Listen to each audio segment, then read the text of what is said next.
দীর্ঘ 7 দিন, হ্যাঁ তোমাদের জন্য দীর্ঘ 7 দিন ধরে আমরা Redmi Note 14 SE এই মোবাইলটি ইউজ করে চলেছি এবং এই মোবাইলটির যে খামতি সেই খামতি বের করার চেষ্টা করছি। কারণ আনবক্সিং ভিডিওতে আমরা বলেছি অবশ্যই এই মোবাইলটির মধ্যে কোনো রকমের খামতি না থাকলেও আমরা 7 দিনের মধ্যে খামতি বের করব এবং অবশ্যই আমরা সেই খামতিগুলো নিয়ে আজকে তোমাদের সামনে হাজির হয়েছি। আমরা রয়েছি Tech1M চ্যানেলে। আজকে আমরা তোমাদের জন্য Redmi Note 14 SE মোবাইলটির খামতিগুলো তুলে ধরবো, তাই অবশ্যই ভিডিওটিকে প্রথম থেকে শুরু করে শেষ পর্যন্ত দেখতে হবে, চ্যানেলটিকে সাবস্ক্রাইব করতে হবে। তো আজকে আমাদের কাছে যে মোবাইলটি রয়েছে এই মোবাইলটি সম্পর্কে তোমরা প্রত্যেকটি ডিটেলস জেনেছো, কি কি রয়েছে মোবাইলটির মধ্যে। যদি না দেখা হয়ে থাকে উপরে আই বাটনে ক্লিক করে অবশ্যই দেখে নিতে পারো। তারপরে আমি এই ভিডিওর মধ্যে একবার বলছি, এইখানে কিন্তু Redmi 50 মেগাপিক্সেলের ট্রিপল ক্যামেরার কথা বলছে, যার মধ্যে একটি 50 মেগাপিক্সেলের সনির IMX882 সেন্সর রয়েছে, একটি 8 মেগাপিক্সেলের আলট্রা ওয়াইড, তার সঙ্গে সঙ্গে একটি 2 মেগাপিক্সেলের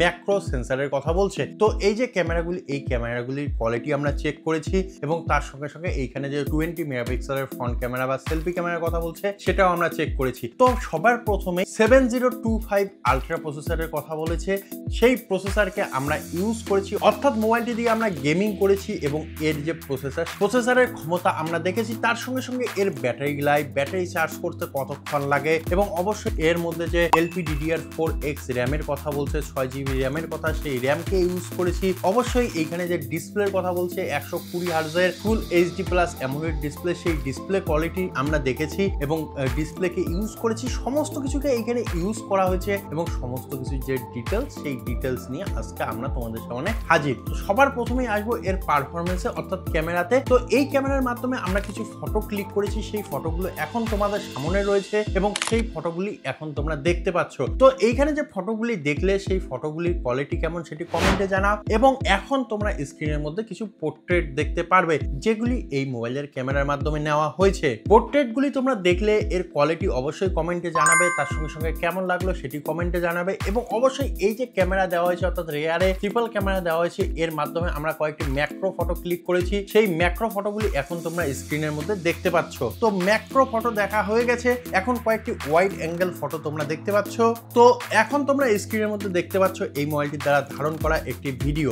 তো ভিডিওটি দেখলে ভিডিওর মধ্যে কেমন স্টেবিলিটি রয়েছে সেটাও তোমরা দেখলে এবং অবশ্যই বুঝতে পারলে কি রকম স্টেবল এর ক্যামেরা। ভিডিও দেখলে এখন দেখবো এই মোবাইলটির মাধ্যমে তোলা একটি স্লো মোশন ভিডিও। তো এই মোবাইলটির মাধ্যমে বা এই মোবাইলটির ক্যামেরার মাধ্যমে যে স্লো মোশন, তার সঙ্গে সঙ্গে ফটো, পোর্ট্রেট সমস্ত কিছু দেখলাম এবং এখন তোমরা স্ক্রিনের মধ্যে যে ফটোগুলি দেখছো সেই ফটোগুলি এই মোবাইলটির দ্বারা নাইট মোডে ক্লিক করা হয়েছে। তো নাইট মোডের ফটোগুলি দেখা হয়ে গেল, কেমন হয়েছে সেটা অবশ্যই কমেন্টে জানাতে হবে। তো এই মোবাইলটির যে রেয়ার ক্যামেরা, সেই ক্যামেরার পারফরমেন্স আমরা দেখলাম, এখন তোমরা স্ক্রিনের মধ্যে কয়েকটি সেলফি দেখতে পাচ্ছ। তো সেলফিগুলি দেখা হয়ে গেল, এখন আসবো মোবাইলটির ডিসপ্লেতে। তো এইখানে 120 হার্টজের রিফ্রেশ রেট দেওয়া হয়েছে, 2100 নিট পিক ব্রাইটনেস দেওয়া হয়েছে। তো এই যে 2100 nits peak brightness, AMOLED display, 120 hertz refresh rate, তার সঙ্গে সঙ্গে আমরা প্রসেসর এবং ব্যাটারিকে ইনক্লুড করব। ইনক্লুড করে এইখানে আমরা কয়েকটি গেম খেলবো, যেমন ফ্রি ফায়ার এবং পাবজি, এবং তোমরা দেখবে ফ্রি ফায়ার এবং BGMI এবং আমরা দেখবো এর পারফরমেন্স, অর্থাৎ এর প্রসেসর, তার সঙ্গে সঙ্গে এর যে র্যাম, ব্যাটারি এবং অবশ্যই এর যে ডিসপ্লে পারফরমেন্স সমস্ত কিছুই দেখবো। তো আমরা দুইটি গেমের মধ্যেই দেখবো কতটুক ব্যাটারি গেল এবং তার সঙ্গে সঙ্গে সেই গেমের ভিডিওগুলি তোমরা এখন স্ক্রিনের মধ্যে দেখতে পাচ্ছ। তো আশা করি তোমরা ভিডিও দেখলে এবং অবশ্যই তোমরা বুঝতে পারলে এর ডিসপ্লে কোয়ালিটি, র্যামের কোয়ালিটি, তার সঙ্গে সঙ্গে প্রসেসর কোয়ালিটি কেমন। এবং অবশ্যই তোমরা যদি আমাকে পার্সোনালি বলো তাহলে আমি বলবো অবশ্যই এটি একটি ডিসেন্ট টাইপের ফোন, খুব বেশি হাই নয় বা খুব বেশি লো নয়। এইখানে যদি তোমরা খুব বেশি হেভি গেমিং করতে চাও তাহলে সমস্যা হতে পারে। এইখানে কিন্তু মোটামুটি মিডিয়াম ধরনের যে কোনো গেমিং এইখানে কিন্তু স্মুথলি তোমরা করতে পারবে। এইখানে যেহেতু 120 হার্টজের হাই রিফ্রেশ রেট দেওয়া হয়েছে, ফুল HD+ অ্যামোলেড ডিসপ্লে দেওয়া হয়েছে, সেই জন্য এর কোয়ালিটি, টেক্সচার অনেকটাই বেটার আসবে এবং অবশ্যই এখানে যে প্রসেসর দেওয়া হয়েছে অর্থাৎ MediaTek Dimensity 7025 আলট্রা প্রসেসরটি, সেই প্রসেসরটির কারণে গেমিং কিন্তু তোমরা স্মুথলি করতে পারবে। তবে হেভি গেমিং এর জন্য এই ফোনটি নয়, সেই জিনিসটি অবশ্যই মাথায় রাখতে হবে। এবং অবশ্যই এখানে যে ব্যাটারিটি দেওয়া হয়েছে, ব্যাটারি কোয়ালিটিও মোটামুটি ভালো রয়েছে। 45 ওয়াটের চার্জারের মাধ্যমে চার্জ করলে 40 থেকে 45 মিনিটের মধ্যেই ফুল চার্জ হয়ে যাচ্ছে, কোনোরূপ সমস্যা হচ্ছে না এবং তোমরা যদি সারাদিন ইউজ করো তাও কিন্তু মোবাইলটি চলে যাচ্ছে। তো যাই হোক, এই যে মোবাইলটি, এই মোবাইলটির ওভারঅল পারফরমেন্স আমরা দেখলাম। এখন আসবো মোবাইলটির ডিসপ্লেতে আবার, কারণ আমরা এখানে গেমিং করলাম, গেমিং এর মধ্যে কিন্তু কিন্তু ততটা ভালো মনে হলো না, সেই জন্য এইখানে একটি আমরা ভিডিও চালাবো এবং সেই ভিডিওটি এখন তোমরা স্ক্রিনের মধ্যে দেখতে পাচ্ছ।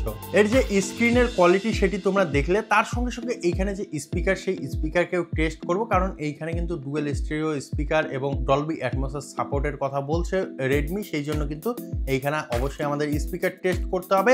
তো এখন ভিডিওর মধ্যে যে গানটি চলছে সেই গানটি এই মোবাইলের মাধ্যমেই নেওয়া। তো এই যে স্পিকারগুলি, এই স্পিকারগুলির কোয়ালিটি তোমরা বুঝতে পারলে, আশা করি বুঝে গেছো। যেহেতু রেকর্ডিং করা, আমরা কিন্তু এখানে সরাসরি ঢুকিয়ে দিইনি, রেকর্ডিং করে তারপরে তোমাদের দিয়েছি, সেই জন্য হয়তো সাউন্ড কোয়ালিটি একটু খারাপ লাগতে পারে। তবে এইখানে কিন্তু ভালো ধরনের স্পিকার ইউজ করেছে রেডমি। এবং অবশ্যই এখন আসবো মোবাইলটির ওভারঅল রিভিউয়ে। তো এর মধ্যে যে ডিসপ্লে দেওয়া হয়েছে, স্পিকার দেওয়া হয়েছে, ব্যাটারি দেওয়া হয়েছে, প্রসেসর দেওয়া হয়েছে, ক্যামেরা দেওয়া হয়েছে, ইভেন এর যে লুক দেওয়া হয়েছে, সমস্ত কিছুই যদি আমরা দেখি এবং এর যে দামের সঙ্গে যদি কম্পেয়ার করি, এবং অবশ্যই আর কয়েকটি জিনিস দেখতে হবে, in display fingerprint, IP64 Corning gorilla glass 5, সমস্ত কিছুকেই যদি আমরা দেখি এবং এর প্রাইসকে যদি এক সাইডে রাখি, তাহলে আমার পার্সোনালি মনে হয় এই যে মোবাইলটি, এই মোবাইলটি 14 থেকে 15,000 টাকার মধ্যে একটি বেস্ট মোবাইল এবং অবশ্যই একটি বাজেট ফোন।